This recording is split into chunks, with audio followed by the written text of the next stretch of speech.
Irmãos, irmãs, muito queridos, Deus não tem excluídos, mas Deus tem preferidos. Eu digo isso muito. Nós podemos ter preferidos, nós não podemos ter excluídos. Isto é, aqueles de quem a gente não goste, aqueles com quem a gente não quer se relacionar. Jesus tinha preferidos. Olhando pelos textos do Evangelho, Jesus ia muito a Betânia, casa de Maria, Marta e Lázaro, ia muito à casa da sogra de Pedro. Esses e outros certamente eram preferidos do Senhor, mas em nenhum momento Jesus apresentou a sua listinha de gente de que ele não gostava. Não existe essa listinha de Jesus. Por isso, é preciso que nós aprendamos de Deus que Deus tem preferidos.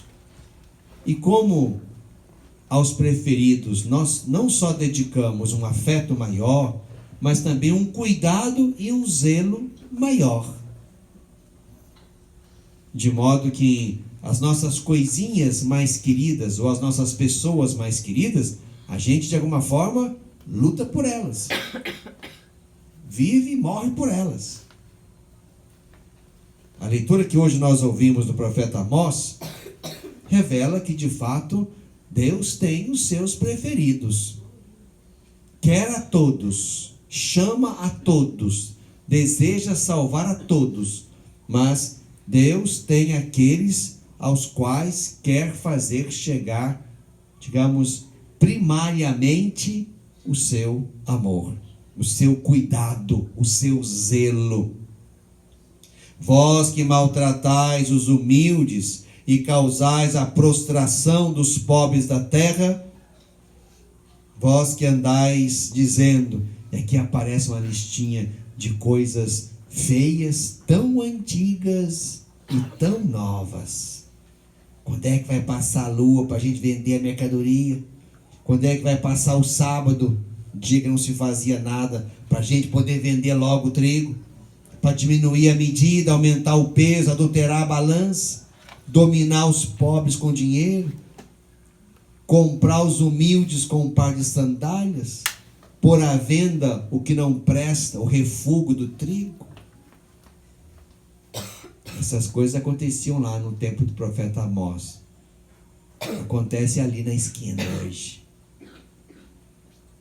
Isto é, não faltam aqueles que querem enganar os mais pobres, enganar os vulneráveis, enganar os mais simples. E olha que está chegando o tempo que isso vai acontecer com mais transparência. Tempo de eleição é tempo de bater na porta do pobre para oferecer dentadura em troca de voto. Oferecer saco de cimento, oferecer chinelo, oferecer cesta básica em troca de voto. Portanto, esse abuso dos humildes, dos pobres, dos vulneráveis, dos simples do mundo, isso é tão velho quanto o mundo. Mas nós não podemos esquecer que Deus ama estes mais e primeiro do que os outros. E aí o texto que segue é exatamente a sentença de Deus sobre aqueles que agem assim. De modo que isso aqui deveria levar os corações que exploram e abusam e humilham os mais pobres a repensar esse comportamento. Os profetas de Israel atacam sobretudo 3 grandes males: a idolatria, isto é, o abandono do Deus verdadeiro para servir a outros, a infidelidade à lei e a injustiça. Amós é, por excelência, o profeta da injustiça. Aquele que grita e grita forte e com, digamos, uma educação pouco polida, porque Amós tem a língua solta e detona de fato aqueles que são os causadores das injustiças do seu tempo.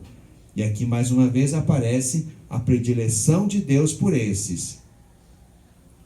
Se nós tínhamos que temer o juízo de Deus, é temer exatamente aquilo que nós fizemos ou não fizemos pelos humildes da terra. São eles que vão nos julgar. São eles que vão nos julgar. O que fizemos ou o que não fizemos. Por isso, se queremos de fato, de alguma maneira, em alguma medida, conquistar a simpatia de Deus, cuidar dos humildes, dos pobres, dos vulneráveis, dos pequenos do mundo, é certamente alguma coisa que atrai sobre nós a simpatia de Deus. Isso aqui já dá um bom ingrediente, um bom critério para olhar com bons olhos essa comunidade e aquilo que ela faz. Se ela tem outros defeitos, deve ter. Esse defeito ela não tem. Nasceu até como o lugar de expressar a misericórdia de Deus, sobretudo aqueles que o mundo não tem tanta misericórdia a dar, ou que não trata com tanta misericórdia. Isso aqui é um elemento de discernimento importante para a comunidade. Se a comunidade tem outros pecados, imagino que este bem apaga os pecados que a comunidade tem. Por isso, multipliquem muito a misericórdia, como exercício de cuidado de Deus sobre os vulneráveis do mundo.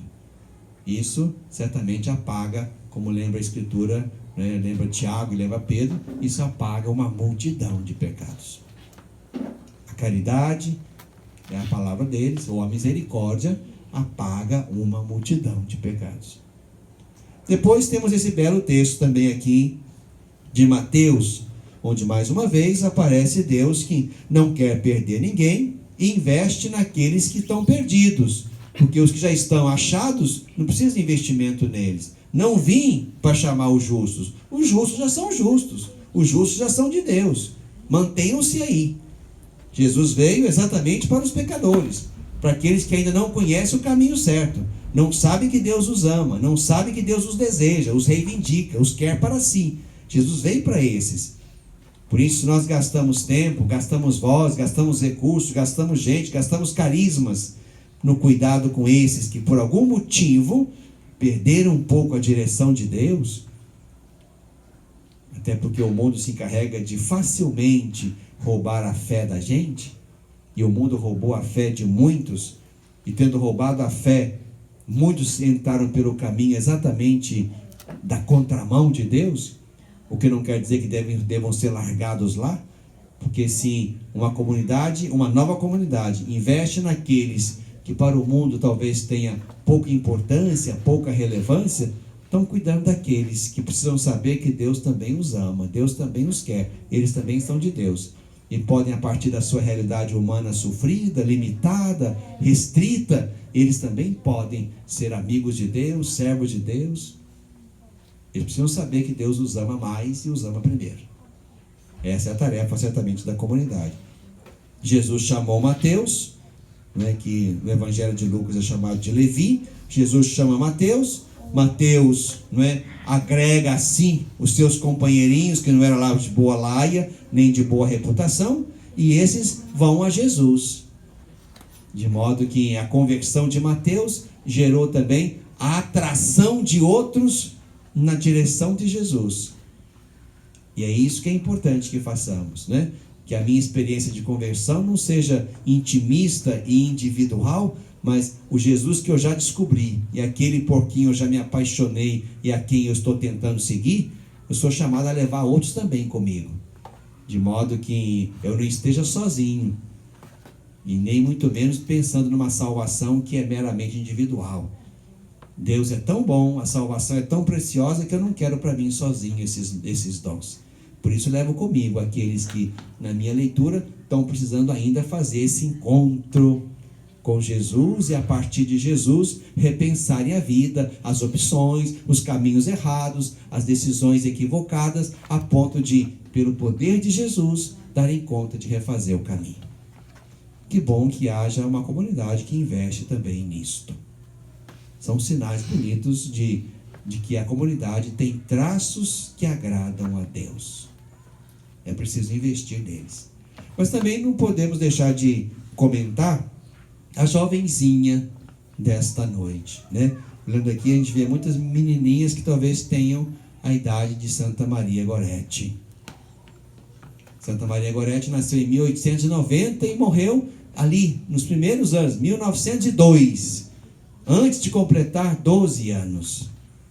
Era de família pobre, vivia na roça, analfabeta. Tinha mais 4 irmãozinhos. Perdeu o papai aos 10 anos. Vivia com a mamãe ali na chácara que o pai tinha deixado. E a mamãe saía para trabalhar e ela cuidava dos irmãos em casa. E cuidava também dos colegas, os coleguinhas, filhos dos vizinhos, para que eles também fossem trabalhar. Porque eram famílias pobres. E havia alguém que sempre assediava a casa e assediava a menina Goretti. Alexandre era o nome dele. Por várias vezes a menina falara com a mãe das investidas do vizinho, que queria exatamente levar a menina ao pecado, ou a pecar com ela. E nas conversas com a mãe, a menina sempre dizia: o Alexandre quer me fazer mal, mas eu não vou ceder. Eu morro, mas eu não peco, dizia Goretti para a mãe. Até que um dia, numa das ausências da mãe, Alexandre investe de novo, Goretti resiste de novo, e então é perfurada 14 vezes. E por isso é levada ao hospital e morre lá. Mas antes de morrer, ela diz para dizer ao Alexandre que ela o esperaria no paraíso. Alexandre foi preso, ficou preso por 8 anos, e depois, com o sonho que ele teve de que Goretti apanhava flores e entregava a ele, esse sonho fez com que fosse libertado, se converteu. E estava lá, juntamente com a mãe da menina. Poucas vezes isso aconteceu. A mãe de Goretti estava lá no dia que o Papa Pio XII, em 1950, canonizou aquela menina. Aqui estamos diante, portanto, de uma vida simples, humilde, modesta.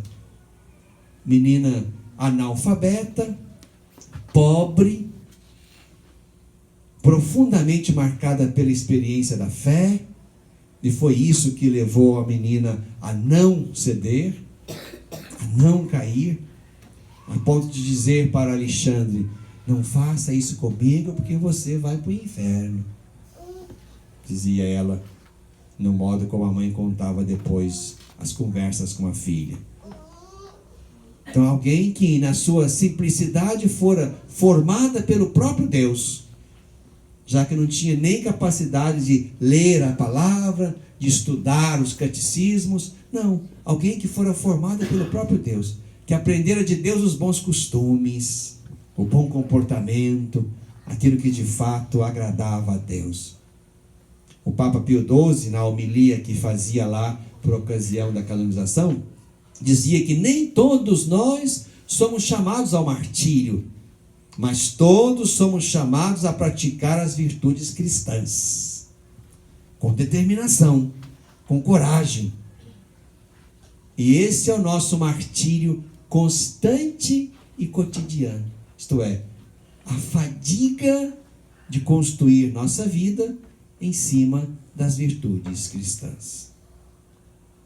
Não somos mártires de uma vez, mas somos os mártires que lentamente, cotidianamente, nos matamos para dar conta de viver, em alguma medida, dizia o Papa, talvez não como Goretti, mas em alguma medida, as virtudes cristãs que marcaram a sua vida.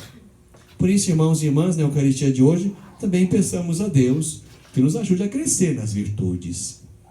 E cresçamos com fadiga, com esforço, de modo que a gente não ceda tão facilmente aquilo que não presta, aquilo que nos estraga, aquilo que nos corrompe, aquilo que nos rouba a integridade, aquilo que nos rouba de nós mesmos. Hoje, facilmente nos perdemos. Gorete nos ensina que há coisas mais valiosas do que as futilidades do mundo.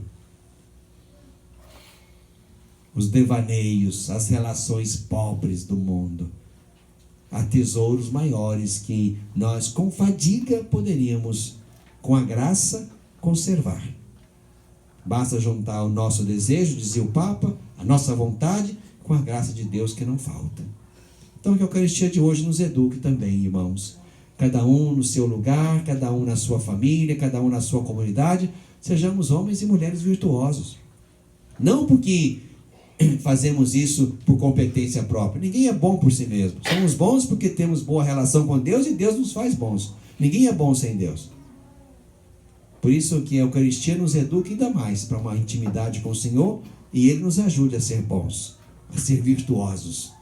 De modo que esse pequeno testemunho que possamos dar também convença e converta outros adolescentes, outros jovens, outros casais, outros padres, outros irmãos, de modo que, vendo as virtudes que nós multiplicamos em nós pela graça, porque somos dóceis a Deus, eles também queiram fazer o nosso caminho. Imagine que foi assim que Mateus fez com seus colegas.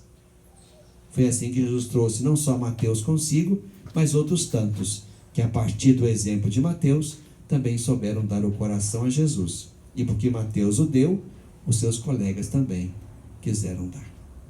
Glória ao Pai, ao Filho e ao Espírito Santo, como era no princípio, agora e sempre. Amém.